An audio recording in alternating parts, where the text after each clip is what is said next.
Qui d'entre nous n'a pas été confronté à des blocages? Que ce soit dans le cadre familial, dans la vie privée, dans la carrière professionnelle, dans le cadre de la santé et même simplement au niveau de l'évolution sociale. Aujourd'hui, nous allons examiner la parole de Dieu, notre livre de vérité, qui va nous révéler quelles peuvent être les causes de ces blocages dans notre vie. Beaucoup de cas bibliques nous montrent que le chrétien même peut être sujet à des blocages dans sa vie. Et souvent, et bien souvent, lui-même l'ignore. Nous allons examiner la parole de Dieu au livre de Galates, au chapitre 3, du verset 1. Et nous allons lire trois versions différentes. La première version que nous allons lire, c'est la version seconde, qui dit « Ô Galates, insensés, qui vous a envoûtés. Ainsi, pourtant la mort de Jésus-Christ sur la croix a été clairement dépeinte à vos yeux. » La deuxième version que nous lisons, c'est la version seconde 1910. « Ô Galates, dépourvus de sens, qui vous a fasciné, vous aux yeux de qui Jésus-Christ a été peint comme crucifié. » Et la dernière version que nous allons lire, français courant. « Ô Galates, insensés, qui vous a ensorcelé. Pourtant, c'est une claire vision de Jésus-Christ mort sur la croix qui vous a été dépeinte. » Nous voyons ici le même mot qui est utilisé pour envoûter, fasciner ou ensorceler est le mot grec baskaino. Baskaino, selon le dictionnaire Strong, veut dire parler en mal de quelqu'un, c'est calomnier, c'est médire, c'est apporter le mal sur quelqu'un par une invocation. Ça veut dire tout simplement que l'envoûtement est une forme de sorcellerie. Et cet envoûtement, cette forme de sorcellerie arrive à maintenir une malédiction dans la vie des personnes au travers de la puissance de la parole. Le dictionnaire Larousse nous dit que envoûter, c'est être victime d'un mauvais sort. C'est agir magiquement pour faire le mal sur une personne ou un objet par l'intermédiaire de son effigie afin de le dominer. C'est une très bonne définition. Cela veut dire que on peut être chrétien, avoir accepté Jésus-Christ de Nazareth comme notre Seigneur et Sauveur personnel, vivre pour lui, mais effectivement être quand même sujet à de nombreux envoûtements dans notre vie. Quelqu'un dira mais c'est pas possible, quand on a accepté Jésus, on est délivré, on a fini avec les démons. C'est exactement ce que le diable veut que vous puissiez penser, parce que le diable veut réduire l'influence des chrétiens et pour ça, il faut qu'il les maintienne dans l'ignorance. Alors qu'il y a de nombreux cas dans la Bible qui prouvent que beaucoup de chrétiens ont été, même malgré leur proximité avec Jésus, ont été négativement influencés par le diable. Je prendrai pas beaucoup de cas parce que nous ne sommes pas là pour longtemps. Le premier cas que j'aimerais citer, l'apôtre Pierre. La Bible dit qu'il est venu un jour et il a dit à Jésus, à Dieu ne plaise, tu ne mourras pas, alors que Jésus était en train d'annoncer de quelle manière il pouvait sauver le monde, pouvait délivrer le monde et que cela devait passer par un sacrifice. Ce que Pierre disait, il n'y avait aucune méchanceté, mes amis, dans ce que Pierre disait. Mais Jésus, les yeux spirituels de Jésus ont vu l'influence négative du diable qui avait derrière Pierre et directement le Seigneur s'est retourné vers Jésus et lui a dit, arrière de moi, Satan. À ce moment, Pierre était envoûté, ses pensées étaient totalement dominées par le diable qui l'a poussé à sortir des pareilles choses pour bloquer Jésus dans son élan. Le deuxième cas que j'aimerais citer, c'est celui de Judas, un apôtre de Jésus, de surcroît, était le trésorier du ministère de Jésus. Et cet homme qui était cupide dans son cœur, à un moment donné, à cause de toutes les actions qu'il a posées, le diable l'a envoûté. Le diable, la Bible dit qu'il a été même possédé. Il était même possédé par le diable lui-même, au point d'aller vendre Jésus pour 30 pièces d'argent. Si ces deux personnes qui avaient une telle proximité avec Jésus ont pu être envoûtées, être induits en erreur par le diable, à combien plus forte raison vous et moi, qui sommes des chrétiens de cette dernière ère de l'Église, nous devons faire très attention, être humbles et comprendre qu'il y a d'innombrables choses dans la parole de Dieu que nous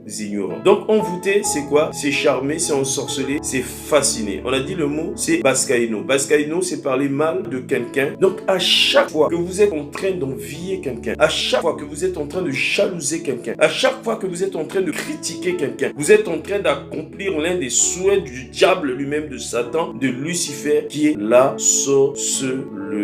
Et pour laisser une définition sur votre cœur, la sorcellerie, c'est là des mauvaises pensées. La parole étant la matérialisation de la pensée. Ça veut dire que nous devons faire très attention à tout ce que nous pouvons dire, à tout ce que nous pouvons prononcer, et même souvent de manière anodine. Lorsque nous sommes en train de parler à nos proches, à des gens que nous aimons, même à nos enfants, les paroles que nous pouvons prononcer ont une puissance dans le monde spirituel et le diable et son royaume peuvent s'en servir dans le but d'influencer négativement, de dominer la volonté d'une personne. Dans le cadre de la sorcellerie, les paroles que les gens même prononcent sur nous, que nous avons acceptées, sont aussi importantes que les paroles négatives que nous prononçons nous-mêmes. Donc nous devons faire très attention. Il y a peut-être des gens qui ont prononcé des paroles sur vous en disant que vous ne réussirez pas dans la vie, que vous allez mourir pauvre, que vous n'allez jamais enfanter, que vous n'allez pas vous marier, que vous allez vous prostituer, que vous allez vivre dans la souffrance. Toutes ces paroles que nous avons acceptées, auxquelles nous nous sommes identifiés, mes amis, nous emprisonnent dans la souffrance, nous emprisonnent dans la douleur. Il est temps que nous puissions nous lever pour pouvoir changer cette réalité qui est devenue insupportable dans notre vie. Nous sommes devenus malheureux, nous ne cessons de pleurer, de crier à Dieu, alors que la Bible nous dit qu'il y a une possibilité de sortir de tous ces blocages. Nous allons voir deux possibilités simplement pour sortir des blocages. Nous sommes là dans une guerre spirituelle. D'un côté, nous avons les armées du diable et son royaume, et de l'autre côté, nous avons l'armée du roi des rois, le Seigneur Jésus-Christ. Et comme dans toutes les guerres, les armes sont nécessaires. Nous combattons avec des armes spirituelles, et pour briser des blocages qui ont une source spirituelle, nous devons utiliser les armes que Dieu met à notre disposition. Lorsque nous nous intéressons à la vie, à l'appel de l'apôtre Paul, l'une des paroles, lorsque Dieu l'a appelé, Dieu lui a donné un cahier de charges, Dieu lui a dit, afin que va, je t'envoie, afin que tu délivres ceux qui sont prisonniers et que tu les transportes du royaume des ténèbres jusque dans le royaume de Dieu, qu'ils passent des ténèbres à la lumière. Et cela est possible avec les armes que Dieu nous donne. L'une des premières armes que le Seigneur nous donne, c'est la connaissance. C'est la connaissance. Nous devons connaître notre ennemi. Nous devons connaître la force de frappe de notre ennemi, avec quelles armes l'ennemi nous attaque.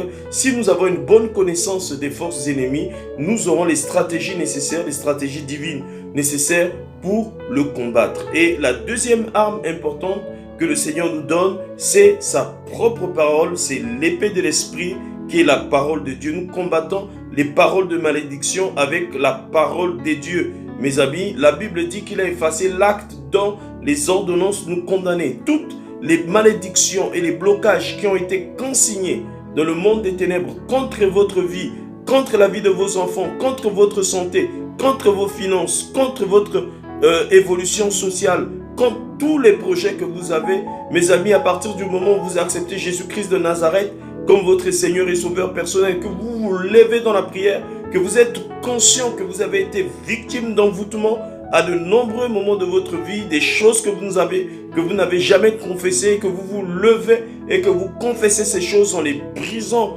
par le nom puissant de Jésus-Christ avec la parole de Dieu, en prenant appui sur les promesses de Dieu dans la Bible, mes amis, vous ressortirez de là vainqueur et le diable sera carbonisé et vous serez victorieux. J'aimerais inviter une personne cet après-midi. Tu viens d'écouter ce message. Tu es peut-être en proie à une forme de blocage dans ta vie. Il y a des choses que tu ne trouves pas normales. Il y a des choses. Nous devons avoir le discernement des fois lorsque nous vivons des situations similaires à répétition. Nous devons apprendre à comprendre. Il y a quelque chose qui m'a beaucoup touché dans la Bible.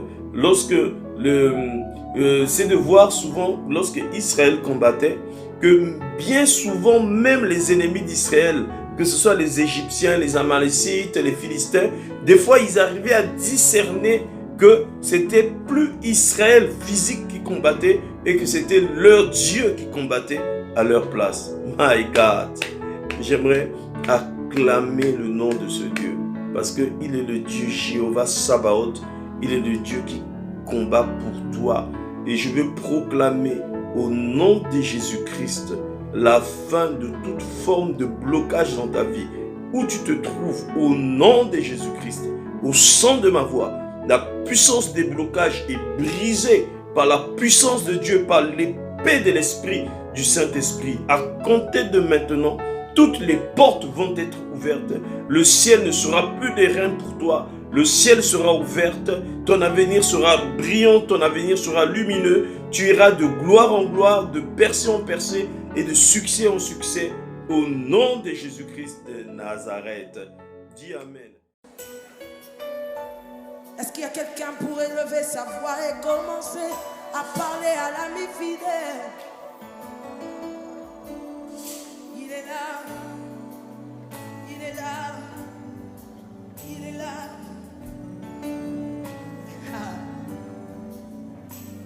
Y a-t-il ici-bas un peu d'amour? Je me sens seulement, cœur est si lourd. Je ne peux plus porter ce fardeau qui me voûte. Père, je t'appelle au secours. Je t'avais donné, Jésus, mon cœur. Puis j'ai cherché le bonheur ailleurs. Je ne trouve ici-bas aucune paix, aucune joie. Il n'y a d'amour qu'en toi. Tu es Emmanuel, Emmanuel, mon ami, Emmanuel, mon ami. Ton amour me suffit, tu me suffis, mon ami, tu me suffis, mon ami. Je t'avais donné, Jésus, mon cœur.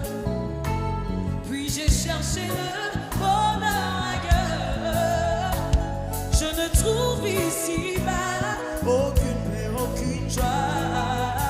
Il n'y a d'amour qu'en toi. Tu es Emmanuel, Emmanuel, mon ami, Emmanuel, mon ami.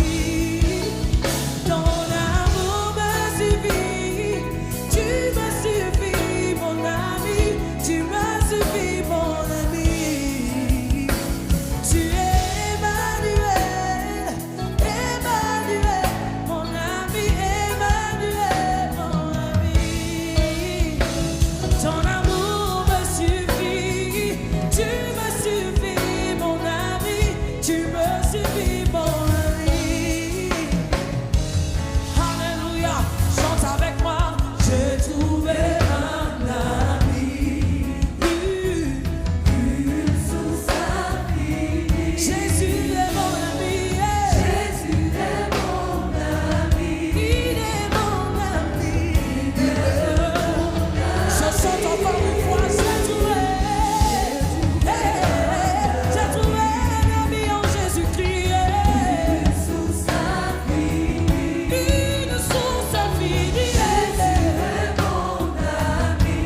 place ce soir. Yes.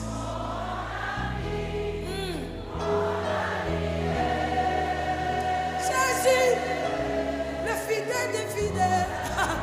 Quelles que soient les circonstances, il est là pour moi, il est là, il est là, il est là pour quelqu'un ce soir. Il est là pour t'apporter la solution. Il est là, il est là. Tu n'as pas besoin de voir pourquoi. Je peux te confirmer qu'il est là dans sa présence. Personne ne vient dans sa présence et rentre tel qu'il est venu. C'est mon Jésus, c'est mon Jésus. Jésus, Jésus le fidèle. Est-ce qu'on peut faire avec moins de musique, simplement de foi?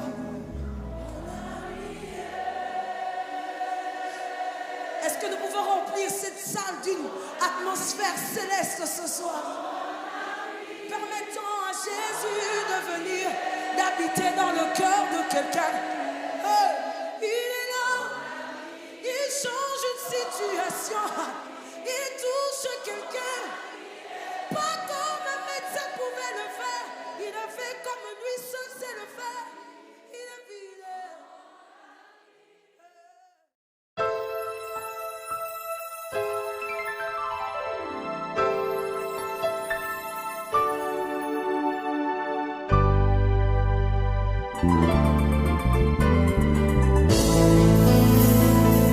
Gloire à toi, Éternel des armées.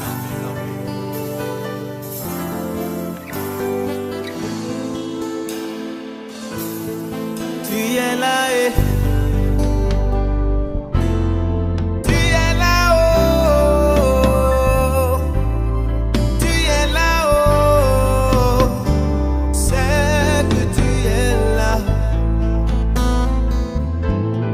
Tu es là-haut.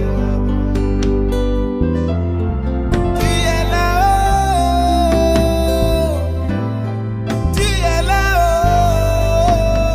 Je sais que tu es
Bonjour à tous, soyez puissamment bénis. Bienvenue au sein de MPC, Mouvement pour Christ.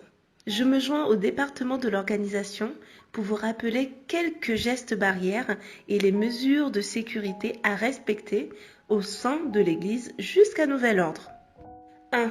Le port du masque est obligatoire au sein de l'Église. 2. Il est obligatoire de se désinfecter les mains avant d'entrer dans l'église. Des gels hydroalcooliques sont disposés à l'entrée de l'église. 3. Ne pas déplacer les chaises car elles respectent les 1 mètre de distance de sécurité. 4. Les familles doivent s'asseoir ensemble, donc les parents avec leurs enfants. 5. Évitez les embrassades et les serrages de main. 6. L'école du dimanche est suspendue jusqu'à nouvel ordre. 7. La salle des enfants reste ouverte aux parents afin de nourrir leur bébé et est disponible aussi pour le goûter des enfants. 8. Si vous utilisez des verres, des bouteilles ou des mouchoirs, une poubelle à pied est placée à l'arrière de la salle. Merci à tous. Je vous souhaite de passer un très bon culte. Bon dimanche. Bonjour tout le monde, c'est le pasteur Giscard de l'église MPC Orléans. Comme tous les samedis, nous vous accueillons pour notre séquence Worship Time. Aujourd'hui, avec les couronnes de gloire, nous voulons adorer Dieu. L'adoration qui plaît à Dieu doit être une adoration réfléchie. Dieu n'est pas dans les clichés ou dans les faux semblants.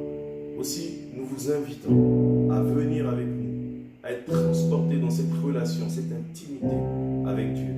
La Bible dit, Jésus l'a dit à la femme samaritaine, l'heure est déjà venue où les vrais adorateurs adoreront le Père en esprit et en vérité. Soyez bénis et que le Seigneur soit avec vous. Bonjour, c'est Couronne de gloire de l'église MPC Mouvement pour Christ Orléans. Nous vous saluons au nom de Jésus et nous espérons sincèrement que ce worship time va vous bénir. Ton nom est grand, ton nom est saint, ton nom est digne de louange. À toi l'honneur.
tout ce qui me retient de m'approcher de toi.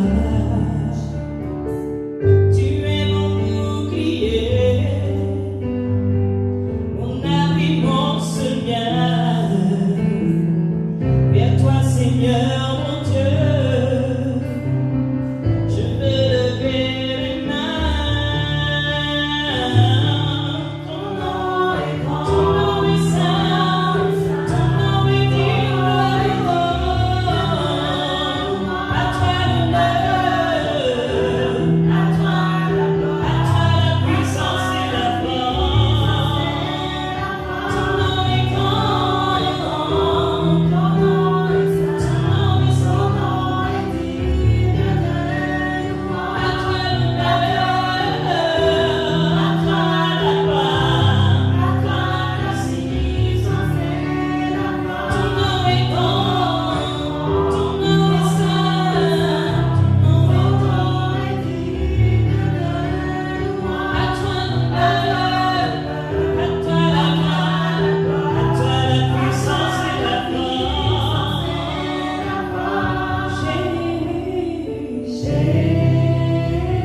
Jésus, agneau de Dieu,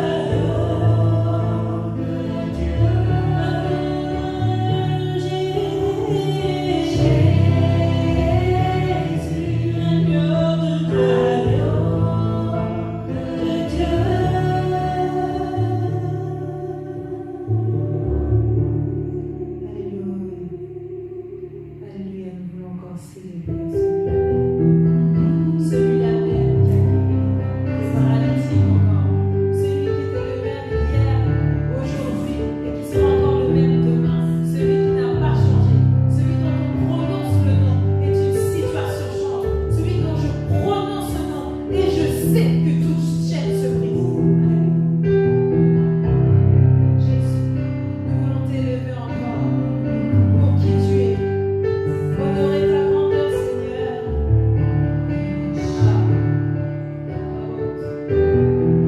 Et quand je prononce ton nom, toute chaîne se brise. Je sais que tu peux tout faire. Jésus, juste le son de ton nom, fait tellement élevé. Quand je prononce ton nom, bien-aimé, ce chant, j'aimerais que tu le chantes de tout ton cœur. Que quand tu le chantes, tu leur dises comme une prière. Prononce ton nom, toute chaîne se brise, toute chaîne se brise. Je sais que tu peux tout faire, tu peux tout faire. Jésus, juste le son de ton nom, éternellement élevé, éternellement élevé. Quand je prononce ton nom, et lorsque je prononce ton nom, et quand je prononce ton nom, toute chaîne se brise, toute chaîne se brise. Je sais que tu peux le faire, je sais que tu peux tout faire. Jésus,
chanter ce chant qui dit Yahweh Kumama. Nous ne parlons pas lingala, mais Yahweh Kumama veut dire l'Éternel soit élevé. Et nous saluons aussi notre frère, le chanteur de l'Éternel, Gizézé, qui nous a inspiré ce chant. Sois béni.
C'est pourquoi je veux proclamer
Jésus, tu es puissant. Le vainqueur de bâton, tu déplaces les montagnes. Jésus, tu es puissant. Nous triomphons dans le nom de Jésus.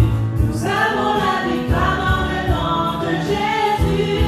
Placé sur le trône, nous le déclarons. Jésus, tu es puissant. Nous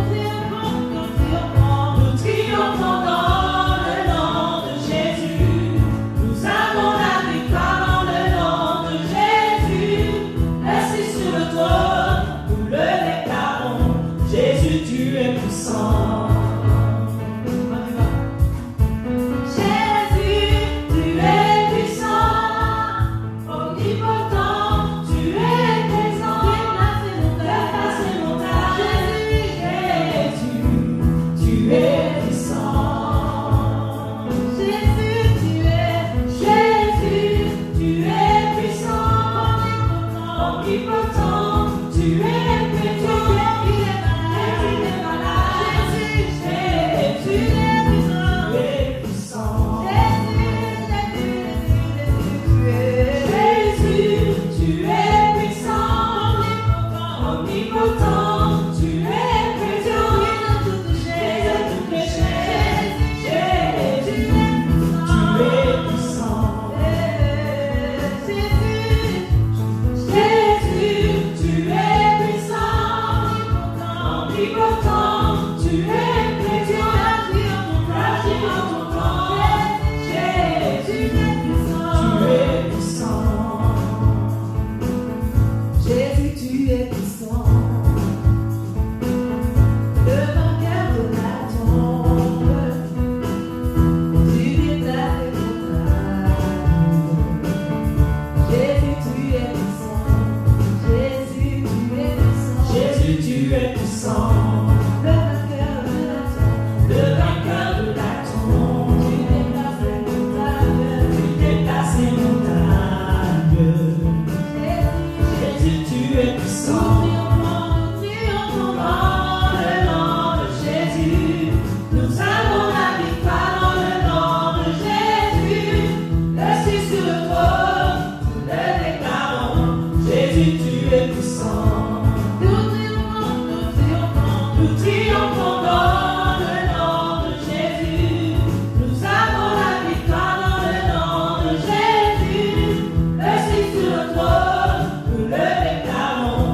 Jésus, tu es puissant. Nous triomphons dans le nom de Jésus. Nous avons la victoire dans le nom de Jésus. Assis sur le trône, nous le déclarons. Jésus, tu es puissant. Triomphons dans le nom de Jésus. Nous avons la victoire dans le nom de Jésus. Assis sur le trône, nous le déclarons. Jésus, tu es puissant. Alléluia. Nous l'avons déclaré au-dessus de toute chose, au-dessus de toute situation, au-dessus de toutes tes montagnes. Jésus, tu es au-dessus, tu es puissant, tu brises toute chaîne et tu nous délivres à tout moment. Te glorifions pour ça, Jésus. Nous voulons terminer ce worship avec ce chant. Jéhovah est ton nom. Jéhovah Sabaoth, celui qui combat pour moi, celui qui te défend. Ce chant est tellement riche, nous le connaissons, nous l'avons déjà chanté des milliers de fois, mais tellement riche. Puissant guerrier, puissant guerrier. On y va. Puissant guerrier, puissant guerrier, fort dans les combats. Jéhovah est son nom. Puissant guerrier, puissant guerrier, fort dans les combats. Jéhovah est son nom. Jéhovah est son nom. Jéhovah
Chers amis, merci d'avoir été avec nous pour ce worship time. Je veux dire particulièrement merci à nos merveilleux chants qui ont été avec nous durant ces 30 minutes pour louer l'Éternel, pour l'adorer. Effectivement, nous sommes des hommes, peut-être que tout n'est pas parfait, mais nous l'avons exprimé au travers de notre amour, de nos chants, de notre gestuelle. Nous vous invitons, pour tous ceux qui sont autour d'Orléans, à venir donc nous visiter ou profiter des cultes vivants et puissants dans sa présence à Saint-Privé-Saint-Mémin. L'adresse va s'afficher en dessous de l'écran. À notre église où nous tenons nos cultes tous les dimanches de 10h30 à 12h30. Venez nombreux et que le Seigneur vous bénisse abondamment. C'était le pasteur Giscard de l'église MPC Orléans avec le groupe Couronne de gloire. Soyez bénis, nous vous aimons.